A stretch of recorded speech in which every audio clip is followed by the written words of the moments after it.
Hello everyone, அனைவருக்கும் வணக்கம். அஸ்ஸலாமு அலைக்கும்.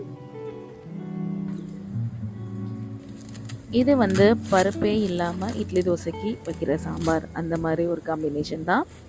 ஆமாங்க, இது நிறைய ஊரில் தக்காளி குழம்புன்னு சொல்லுவாங்க, கடலை மாவு குழம்புன்னு சொல்லுவாங்க.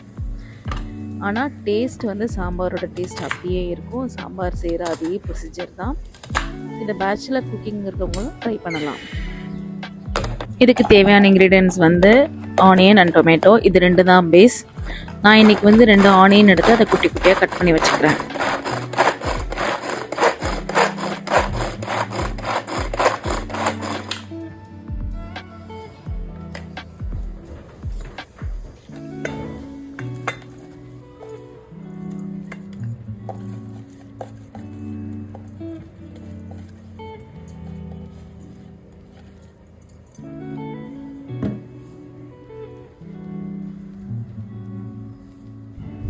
இந்த காரத்துக்கு தேவையான 2 மிளகாய் எடுத்துக்கிறேன் நான். அப்புறம் கொஞ்சம் கருவேப்பிலை, அப்புறம் கொத்தமல்லி, இது 2 மட்டும்தான். இந்த குழம்புக்கு நான் 3 தக்காளி ஆட் பண்ணியிருக்கேன். 3 தக்காளியை குட்டி குட்டியாக நல்லா கட் பண்ணி வைக்கிறதுக்கு ரெடி பண்ணி வச்சுருக்கேன்.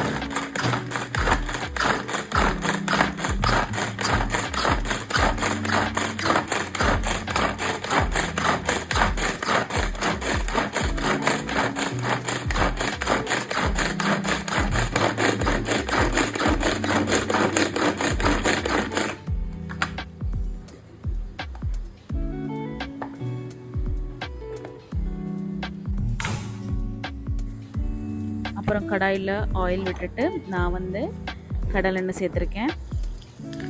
கடுகு, சீரகம், இது ரெண்டையும் போட்டு நல்லா பொரிய விடணும்.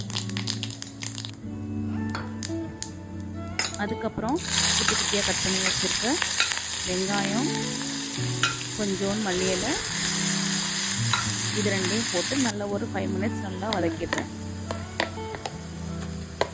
அதுக்கப்புறம் கட் பண்ணி வச்சுருக்க தக்காளியும் அதோட சேர்த்துடலாம்.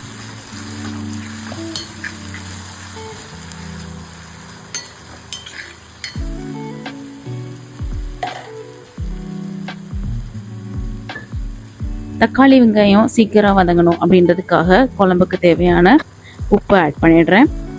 அதுக்கப்புறம் கொஞ்சோண்டு மஞ்சத்தூள், அப்புறம் மிளகாத்தூள், தனி மிளகாத்தூள், இது ரெண்டையும் மஞ்சத்தூள் 1/2 டீஸ்பூனும் மிளகாத்தூள் 1 டீஸ்பூன் ஆட் பண்ணியிருக்கேன். அவங்க காரத்தை ஏதப்போல் ஆட் பண்ணிக்கலாம். 2 பச்சை மிளகாய் ஆட் பண்ணிவிட்டு கடலை மாவு ஒரு 2 ஸ்பூன் எடுத்துகிட்டு அது நல்லா எந்த ஒரு கப்பியுமே இல்லாமல் நல்லா கரைச்சி வச்சுக்கணும்.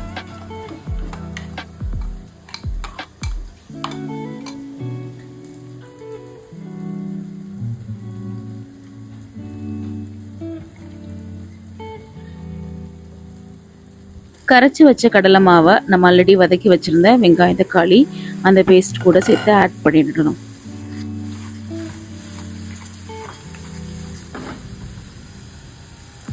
இந்த கிரேவிக்கு எவ்வளோ கன்சிஸ்டன்சி வேணுமோ அவ்வளோ கன்சிஸ்டன்சி, அதாவது நமக்கு தோசைக்கு இட்லிக்கு எப்படி சாப்பிட்டா நல்லாயிருக்கும், எப்படி கன்சிஸ்டன்சியில் அப்படின்னு சொல்லிட்டு தேவையான அளவுக்கு தண்ணி ஆட் பண்ணிக்கலாம்.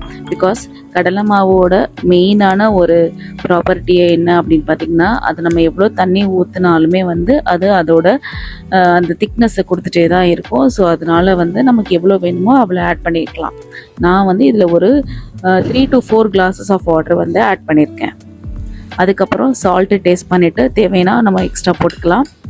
ஒரு 5 to 10 மினிட்ஸ் நல்லா பாயில் பண்ண விட்டுட்டு லாஸ்ட்டில் பெருங்காயம் ஆட் பண்ணிட்டோம்னா சூப்பரான சாம்பார் டேஸ்ட்டில் சாம்பார் பருப்பே இல்லாமல் இந்த தக்காளி குழம்பு ரெடி. தோசைக்கு இட்லிக்கு அவ்வளோ சூப்பராக இருக்கும். 5 to 10 மினிட்ஸில் இதை பண்ணிடலாம். எல்லா பேச்சுலர்ஸும் ட்ரை பண்ணலாம், பிஜி ஹாஸ்டலில் இருக்கவங்களும் ட்ரை பண்ணலாம். தேங்க்யூ ஸோ மச் ஃபார் வாட்சிங்.